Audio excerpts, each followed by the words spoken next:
Here's our first check of our lineup here on The Now. So everyone from veterans to those with developmental differences are getting new help finding and keeping jobs. We're checking out a new partnership that's getting them to work. And mental health apps are getting more popular, but can you trust their claims? What you need to consider before using them. And a cat with a huge Instagram following is pushing shelter adoption today. We're getting perspective on just how much of an impact these so-called pet influencers can have. Thank you, Annie. I'm Amanda Starrentino, and this is The Now Indy. A rare disorder nearly took the life of a young mother earlier this month, and only on RTV6, her family is telling her story after 2 doctors missed the signs of a rare disease that temporarily paralyzed her. RTV6's Kelsey Anderson is working for you to share her story that has a lesson for all of us. We went in for foot pain and come out with a sinus infection, so that was a little mind-boggling to me. Her brother Tim Goen tells me he's glad Sierra listened to her body and the very next day went to the emergency room for a second opinion. There, they also diagnosed her with a sinus infection, but did refer her to a neurologist. When she went to the neurologist, she seen Dr. Ivaturi, and he knew right away what it was. And he, said, send her away to go take some tests, and they found out pretty soon that it was Guillain-Barré. Guillain-Barré is a rare syndrome some people get after having some sort of infection. According to the Mayo Clinic, weakness and tingling are usually the first symptoms. Then these sensations quickly spread, eventually paralyzing your entire body. At the beginning, we thought she was going to have to learn how to walk, talk, and everything over again, which, now it seems like maybe the walking part of it is what's left to rehabilitate. He says his sister gets better with every treatment, but he knows it could have been a lot worse if she hadn't been persistent. And I would say if you feel any kind of symptom like that, you make sure you get yourself to the hospital, because it could have got a lot worse. She could not be here right now. Working for you, Kelsey Anderson, RTV6. And over the weekend, Sierra was moved from the ICU to the Progressive Care Unit. Her family says she has a long road to a full recovery, but they are inspired by her positive attitude. For more info on her journey, you can visit this story on the RTV6 app.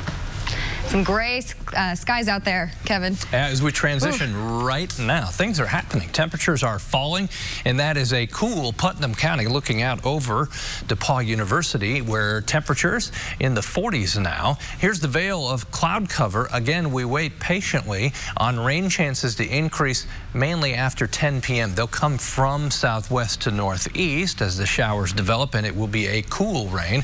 Lafayette's at 42. Western portion of the state, western half of the state, cooler than eastern Indiana. 54 in Muncie, 48 now in Indianapolis. Lost a couple degrees since the top of the hour. The wind northeast at 10. Chance for showers between now and midnight, about 40%. It will go way up by the time we get to the morning hours tomorrow. We won't see it, but the sun sets at 6:46. Temperatures headed into the upper 30s overnight to low 40s. Keep in mind, 3 mornings in a row potentially. Temperatures will be in the upper 20s for lows. That's as we get to Friday and the weekend. Tomorrow, plan on rain. Carry the umbrella. Periods of rain through the day. The wind will be stronger. It will gust to 20 miles per hour in the afternoon. Temperatures struggle to hit the 50-degree mark. Talk about what changes as we move to Thursday, Friday, and into the weekend. We'll do that shortly. Firefighters are still getting no rest in California. Several wildfires continue to rage, and more than 25 million people are under red flag warnings. Usher Qureshi shows us what people are dealing with across the state. New video shows just how terrifying the blazes have become. Oh my God, I'm so scared. A man driving down Interstate 405 in Los Angeles Monday night shot this startling video. Smoke and fierce blazes cover the canyons. Flames from what's being called the Getty Fire burn furiously. In Northern California, a similar scene playing out in Sonoma County, where crews have battled the Kincaid Fire for the last week. It's on fire. The road's on fire. I am getting over. More than 75,000 acres have already burned in wine country. Nearly 200,000 people have been forced to evacuate. NASA's Terra satellite captured this image of the dramatic plume of smoke from above the Kincaid Fire. Hurricane-force wind gusts have been a big problem for firefighters. We've got a kind of a quiet 24-hour window right now, and then we're going to go into another critical period Tuesday night into Wednesday. The worst part, forecasters say some areas are expected to see the flames fanned with the strongest winds yet. I'm Usher Qureshi reporting. Usher, thank you. Let's start the Now News feed. A big recall to tell you about from Ford. It mainly involves about 300,000 2015 to 2017 Ford Transit vehicles. Ford says there is an issue with the drive shaft. Well, the White House's top expert on Ukraine testifying before lawmakers today. Lieutenant Colonel Alexander Vindman reportedly planned to testify that he raised concerns about President Trump's call with Ukraine's president. Vindman did listen to the call. Well, there's a big announcement regarding Alabama's abortion law. A federal judge ruled that it will not go into effect, referencing results of previous Supreme Court decisions. The judge also saying it violates the rights of women. The NCAA deciding today to allow college athletes to be compensated for the use of their names, images, and likenesses. The Board of Governors says that there would only be exceptions if there is a compelling reason. The board also says the public should be able to tell a college athlete apart from a professional athlete. Now, it's up to each division to create any new rules, but they need to be submitted by 2021.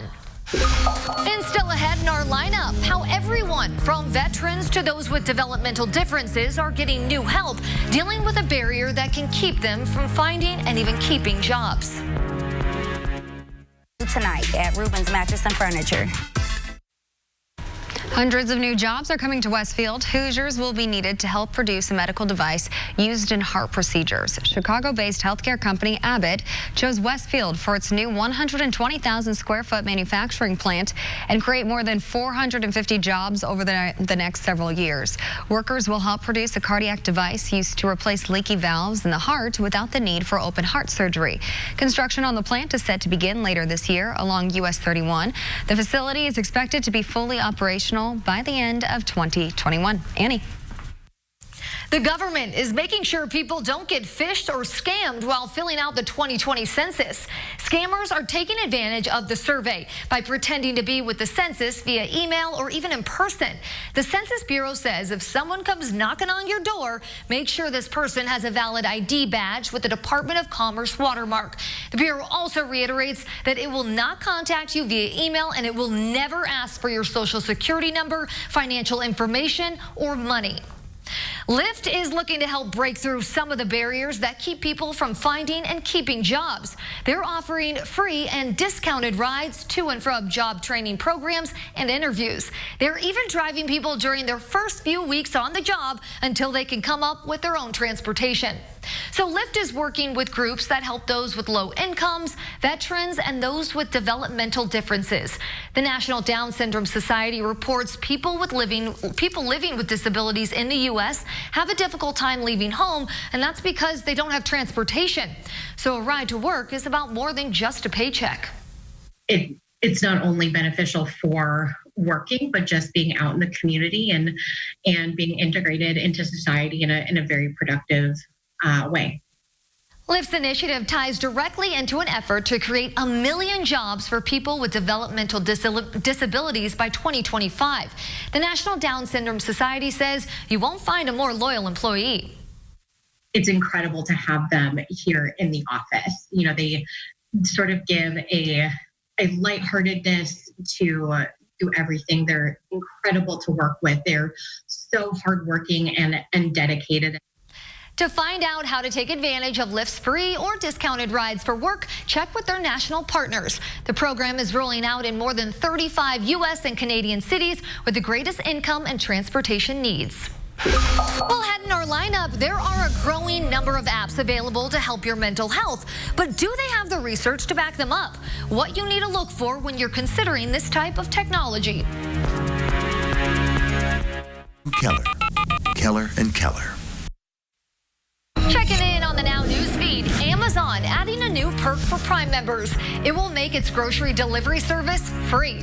This comes as industry experts say grocery delivery use has seen a nearly 20% spike in the past year.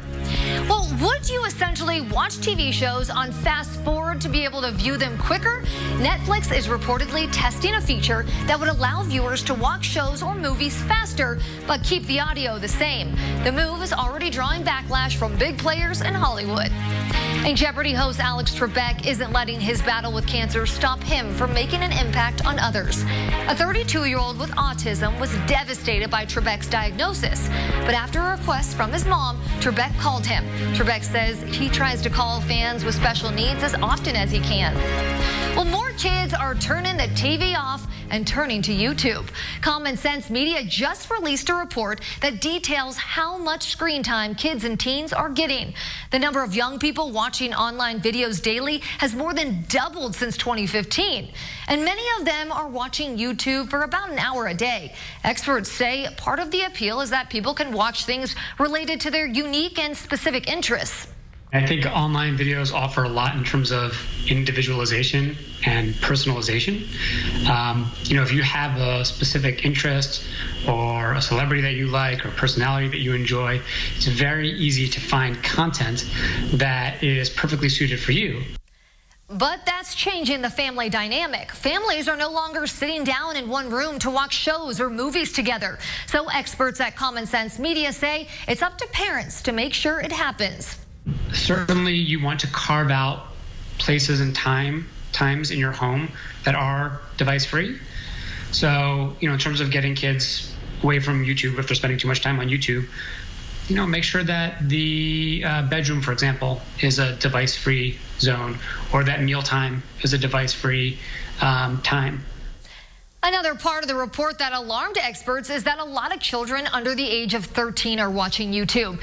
That's despite the site being off limits for kids who are that young. YouTube does have a version for younger children, but the report found most kids don't use it. Experts suggest for parents to always have an open line of conversation with kids about what they're watching. At 22 years old, she was the only female full-time equity trader on the New York Stock Exchange floor, and today she spoke to local high school girls about how they should never give up on themselves. 25-year-old Lauren Simmons spoke to hundreds of high school girls at the Warren Performing Arts Center today. She moved from Georgia to New York knowing no one, but with persistence and a lot of networking, she landed a prestigious job in finance despite getting her education in science. She says a lot of people told her she shouldn't be switching course and that she should, quote, figure out what she wanted to do. I think that is the worst advice to give somebody at 18, definitely someone at 21, and even someone who is at 25. I am 25 and I don't know what I'm doing. I am taking it day by day. Well, Simmons' talk was part of the Stewart Speaker Series, which continues tonight at the Warren Performing Arts Center at 7:30. She will be part of a panel discussion. RTV6 is a proud media partner of those talks. Kevin. She said she was 25 and wasn't sure what she was doing. She's got plenty of time still. And then I said, I'm 54.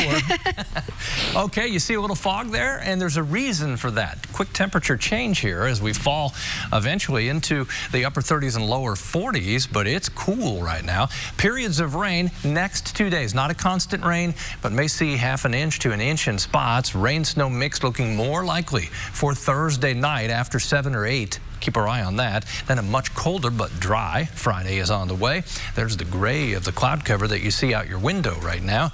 It has not been a sun-filled day. West of the Mississippi, that's where we see most of the shower activity that will continue to stream to the northeast. What it's also doing is just increasing the humidity a bit, as we'll see our rain chances increase after about 10 p.m. Cool northwest half of central Indiana. Temperatures temporarily. False confidence here. Temperatures are in the 50s, well in the 50s to the south and east, but you too will have the cooler air sweep across. Tonight, 1 a.m., rain western Indiana. Notice how it's targeting the cooler half of the central Indiana overnight into tomorrow. Then as we go through the day, we'll have breaks in the rain, but just about any time we may see some showers. Temperatures tomorrow, by the time we get to noon, 47. We start at 45, lower 40s. We don't go anywhere. Temperatures will have a hard time warming to around 50. Halloween forecast, check out that house. Beth Anderson sending in that picture. We thank her for that. Halloween temperatures in the 40s and falling as we get to the evening with rain showers and potentially snow showers mixing in with wind gusts to 30 miles per hour. 1 in 25 people experience mental illness every day. That's according to the National Alliance of Mental Illness. And some of those people are turning to their cell phone to help ease mental challenges. But one doctor we spoke with has a warning for users looking to download mental health apps. We're showing you what to look for before you use one. It got to the point where I didn't sleep for about 2 weeks. And I just couldn't function anymore. Many people who suffer from anxiety or depression turn to a doctor for help. When someone comes to a psychologist or a therapist, I very clearly tell people, I don't fix you at all. I give you the knowledge, the tools, and the support for you to fix yourself. And sometimes those tools include mental health apps, which Dr. Cameron Seppa says are becoming more popular, but he does have warnings for users. Companies like Goop, who have been very publicly kind of bashed for, promoting stuff that falls into, astrology territory. Basically, because apps are not regulated, they are allowed to claim whatever they want without having to show proof. Is it based on an evidence base? Are they continuing to publish to prove that what they're doing, they're claiming is actually effective? And third, are they working with a large population in the real world? He's seen some claims be based on a study of as few as 5 people. Go on their website and look at the claims. Like, do they even have publications? Is it based on something that you're familiar with? Also, watch out for certain wellness apps. But meditation is obviously a very helpful way of training your attention. And that can obviously have beneficial effects if you're dealing with, like I said, mild to moderate anxiety, maybe even depression. But it's not a replacement for holistic treatment. There are even apps that allow you to call and text licensed therapists. But Seppa says for those, seek medical professionals to give it a thumbs up. Turning to the Now News feed, charges have been filed after a baby fell from the 11th floor of a cruise ship and died back in July. The child's grandfather has been charged with negligent homicide. Investigators say he lifted the girl so she could knock on the window. The family says the cruise company should be held responsible because the window was left open. Well, there could be progress in the fight against tuberculosis. A study found a new experimental vaccine works 50% of the time in stopping a dormant infection from becoming active. Right now, the only TB vaccine being used is for kids. And a new report says there is a link between how close kids live to fast food and their likelihood of being obese. Researchers said that the closer the kids live, the more likely they would be overweight. Now, the team says this furthers the argument for needing access to fresh and healthy foods in underserved communities. A sociology professor says all those images that pop up on social media showing Halloween candy with razor blades and drugs aren't really a legitimate concern. Joel Best at the University of Delaware has been looking into these reported incidents since the 80s. That was the decade when so many of these reports started getting attention. Well, Best says since then, there have been 0 cases of children dying from eating contaminated treats from Halloween. His report, Halloween Sadism, goes through each incident where a child allegedly died.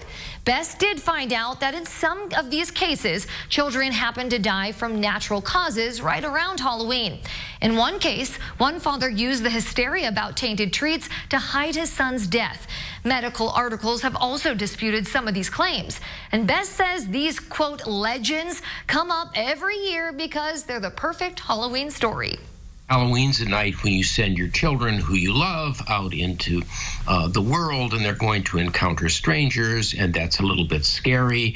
And of course, the theme of Halloween is that it's supposed to be scary. We've stopped worrying about goblins so much, but we believe in criminals, and so we worry that criminals are going to attack our children. Something else that makes it a good legend is people can actually do something about it. Parents can choose to inspect their children's treats or just not let them go out on Halloween. But this isn't to say Halloween is totally safe. There are still hazards out there, but they likely don't come from treats. Rather, Best says it's sending children out into the street in the dark that poses a danger. Finally, in our lineup, people are now turning pictures of their pets into a full-on business. One of those so-called pet influencers is using its celebrity status for good today, promoting shelter adoption. So we're going to be looking at how much of an impact this could have.